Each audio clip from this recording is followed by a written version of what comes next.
a wildly energetic and interesting personality on X-Play. Pereira's another one.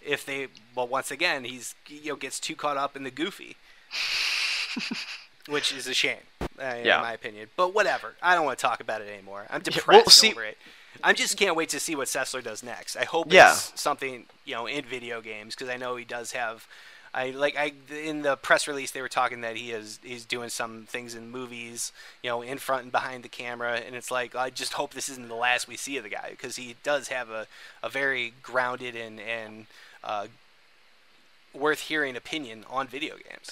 Yeah, well, I would rather see him in Mass Effect 3 than Jessica Chobot, so would have been no shit. He would have been so fucking good in that game. It would have been really it would have been good comic relief, I think. Had he been in that pisses me off. That's a great point. That should have been Adam Sessler. He doesn't have Jessica Chobot. He doesn't have titties. He didn't lick a PSP. And even if he did, I don't think people would want to see it. Titties! They're not even big. They're pancakes. They're flapjacks. And droopy ones. I hate her. I hate her. Because she has pancake titties, so that's why you hate her. Okay. She doesn't even have pancake titties. They're actually pretty. They're small, but they're nice. Whatever. But why are we talking about her titties? Who cares? I don't know, because I just want to make fun of her, because she's no talent. She's a lightweight. Doesn't deserve the opportunity she's gotten. She killed Chris Dunn. She drove him to drink. That's what it was. Loser. That irritating voice of hers drove her to drink. Drove him to drink. That's terrible. I shouldn't say that, but I did, so I apologize. Whatever. Anyways, let's move on. Should we talk about the PlayStation Battle Sony Smash Brothers? That's what it is. That's all, folks? Yeah, Sony Smash Brothers. That's what it is. We're talking about the fuck is he talking about? PlayStation All-Stars. Scotty D. PlayStation All-Stars Battle Royale. That's what we're talking about. That's what we're talking about? That's what we're talking about next. Yeah, that is just the sort of the sad nature of Sony right now. Yeah, it's the sad nature of Sony at this point. Oh, I agree. To talk about running out of ideas, got to co-opt other people's shit now. Yeah, I mean, but what is this? Is this basically Sony's Super Smash Brothers using all their iconic characters? Is that what this is? Yeah, and okay, I was listening to another podcast, and they made a great. I'm playing the video, and it looks exactly like Super Smash Brothers. It is. I mean, they changed a couple of mechanics. I should probably make that clear. That the way you win is a little bit different. It's I was explaining before we were recording. Actually, we might have even been recording. It was on the live stream. People might have heard it if there was anyone in the audience. But that they basically have set it up in a way that you have to build up something of like a staged limit break on your character, and when you get to the maximum on this bar, then you can use this. I keep calling it a limit break. There's a different name for it. I don't know what it is, but you use this limit break, and then you basically automatically win. It's basically a race to get that thing filled up, which I feel like is at least trying to be different, but I can only imagine it would really fuck up the balance of the game in some way. I don't see it being that great. But I was listening to another podcast, and they made this fantastic point about this game, in that Super Smash Brothers stars characters that we identify as sort of mascots, and Sony has never really been that good at establishing mascots. Yeah, people consider Kratos iconic. People consider Nathan Drake iconic. Crash Bandicoot. I don't know. Lara Croft originally and Crash Bandicoot were in the PlayStation 1 era mascots, but I don't know. It seems off. I mean, Parappa the Rapper's in the game. I mean, I was just about to mention that. It does seem that and Sly Cooper, and it's all and Jak and Daxter and Ratchet and Clank, and that's fine. The stuff works, but it's like they don't have that iconic status that Nintendo characters or Sonic or Sega characters, excuse me, characters like that they don't have that status. So who's going to give a shit when the game comes out? Right. Well, I mean, Kratos is a draw. I kind of look at it like the cast of Sony Smash Brothers or whatever it's called, All-Star Battle Royale. Bullshit, it's kind of weird. It's made by an American company, but it has a very Japanese sounding name. And a long one too. That's what I'm saying. Shit down. Yeah. What the hell is wrong with you? Who's gonna want to say that when they're at the counter? Give me Super Smash Sony All-Star Brawl 2.0. Fuck you and you're judging me, motherfucker. Who's gonna want to say that? Not I, my friend. But here's the thing. It all comes down to who you have in the game and the draw that they could bring in. Parappa the Rapper, I'd say he's an iconic Sony character. Kratos, yes, it's a draw. They've got like Sweet Tooth in there. Yeah. Older players, sure, they'll be drawn to Sweet Tooth. Fat Princess.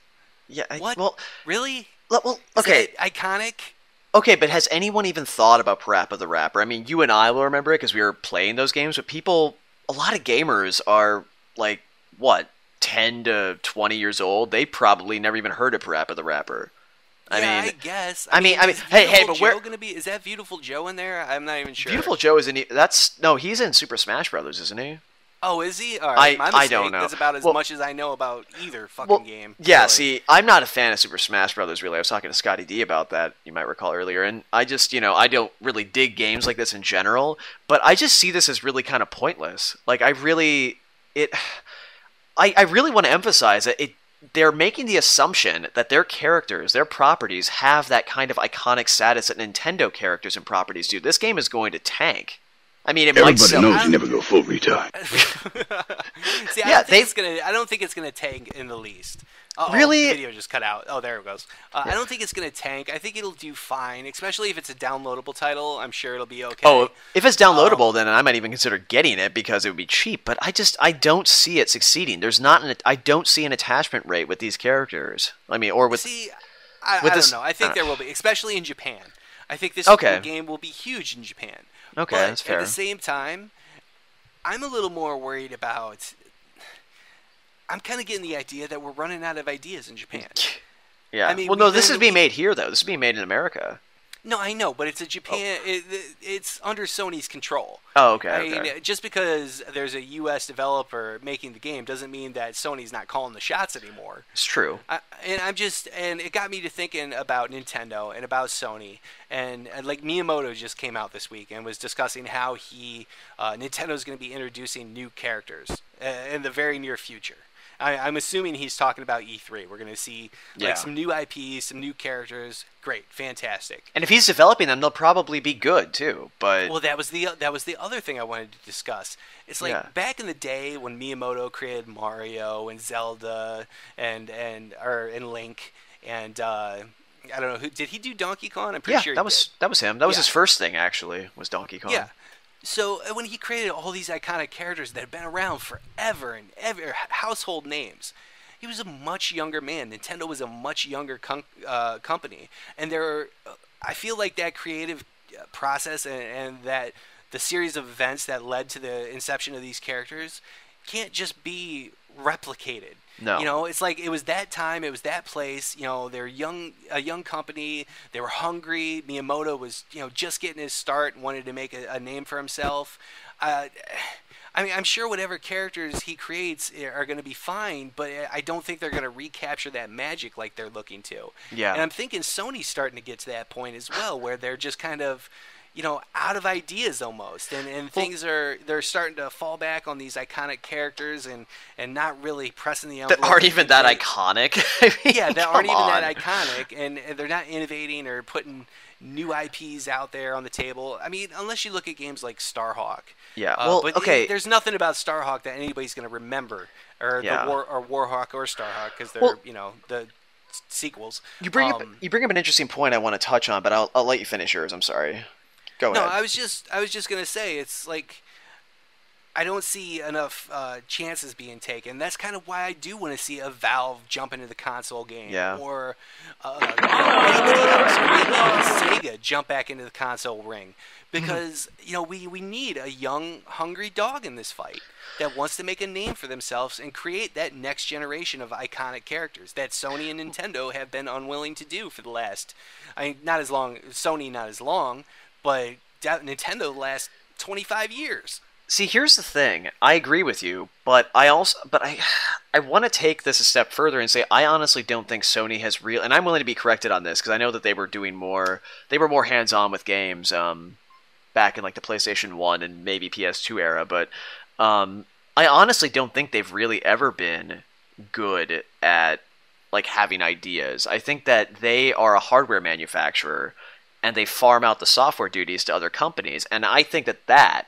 is where their strength is. Because when you think about it, they do take chances in terms of what they fund and what they publish. Heavy Rain, big chance. Oh, God, would you... Okay, I'm sorry, go ahead. Just let me finish. Regardless of what you think of that game, it sold really well. And Journey, that game is so esoteric, but it still sold better than any other game on the PlayStation Network ever. I mean, and say what you will, I mean, we don't really know enough about The Last of Us yet, but that still is a new IP. And it might be just another zombie story or whatever. Again, it doesn't matter. It's a new IP. That is taking a chance at this. I mean, it's kind of sad that that's what's seen as taking a chance. But what I'm saying is, I think that they are taking chances in terms of, where they're investing their money, but they don't take chances creatively. I totally agree with you. But I think that they do take chances in who they back. I think that they're willing to let that sort of thing happen. Okay, I understand that. But back in, the PlayStation 1 into PlayStation 2 eras, I still believe that mascots for a console is an important part. It's not as relevant as it used to be, but it's still an important part. Nintendo will always have Mario. They will always have Mario as a flagship character. Capcom will always have Ryo. Sega will always have Sonic. And arguably, Microsoft will always have Master Chief. Yeah, Microsoft will always have Master Chief. Exactly my point. It's important to have these characters that people instantly relate with your product. And in the last few years, where's Sony's been? Who is it? Is it Nathan Drake? Because Naughty Dog isn't even a Sony property anymore. So they don't own Nathan Drake. So it's Nathan Drake, as much as people kind of, I'd say more with Uncharted 2 and the first Uncharted kind of equated PlayStation Uncharted together, they were never, Nathan Drake never became that flagship character, that iconic character that Sony planted the flag in the ass. And it just never happened. And see, that's the thing there used to be like characters like Banjo-Kazooie or well, that was N64, but yeah. Oh, was it? Yeah, what was Sony's? Sony's was Spyro and Crash Bandicoot. Those were the Spyro, yes. I love Spyro. And I love Crash Bandicoot. Those were great games. And they were Crash Bandicoot was kind of, like I said earlier, it was Crash Bandicoot and Lara Croft, the mascot-esque characters of the PlayStation, but they weren't really mascots. You're absolutely right. But I think they were third party. Exactly. And I don't think... Okay, let me phrase it this way. I don't think Sony has ever been strong in the mascot arena, and I don't think they have to be to produce quality titles. We can agree on that. And I think you're absolutely right. And see, it would arguably help, but at the same time, if they played up that strength, saying we have a diversity of creativity, we have a diversity of characters of sorts. We don't have a mascot. We don't need a mascot. We are sort of we're proving our quality by we're proving our game's quality just by the games themselves, not by just some like happy cartoon face. The problem is hold on. From a marketing standpoint, somebody would throw you out of the boardroom. I know, but when I'm saying that, okay, well, fine, maybe I'm wrong. The audience isn't looking that deep. Well, see, what I'm saying though is I feel like that their strength is not in characters. But then they release a game or announce a game like PlayStation All-Stars Battle Royale, and that just seems sort of antithetical to the approach that we've been perceiving as, consumers of their products all these years. We're like, okay, so you have a bunch of mascots fighting each other now that we never even really considered mascots to begin with? Okay, cool. This is stupid. I mean, that's... You're so stupid! I mean, honestly, I think their All-Star Battle Royale or whatever, we're probably looking a little bit too deep in that. I mean, because basically it's just a ripoff. It's just let's capitalize on Super Smash Brothers. We got a lot of characters we can use. Let's throw them together in a ring and see what happens. Yeah, I'll play it. It could be fun. Yeah, I mean, I'll give it that too. Yeah, and it probably will be fun. I'm not saying it won't. The only point that I was trying to make was that it would be beneficial if Sony maybe invested a little time in developing a mascot that could go along with their brand again. Because the PlayStation 3 isn't a very friendly piece of hardware. You don't think, okay, you don't have the same thought process when you're looking at a Nintendo with, a big picture of Mario on the cover, and you're like, oh, it's me, it's a Mario. You look at, a PlayStation 3 sitting on the shelf, and you're just like, fuck, it's kind of ugly and intimidating, and Yeah, I mean that's the thing. Know, man. I feel that way. I totally agree with you. The Wii, I have a Wii and a PS3, and the Wii looks, even the black Wii looks so friendly and so like nice and little and cute. And then I have this big bulky ass first gen PS3 sitting below my television. I'm just like,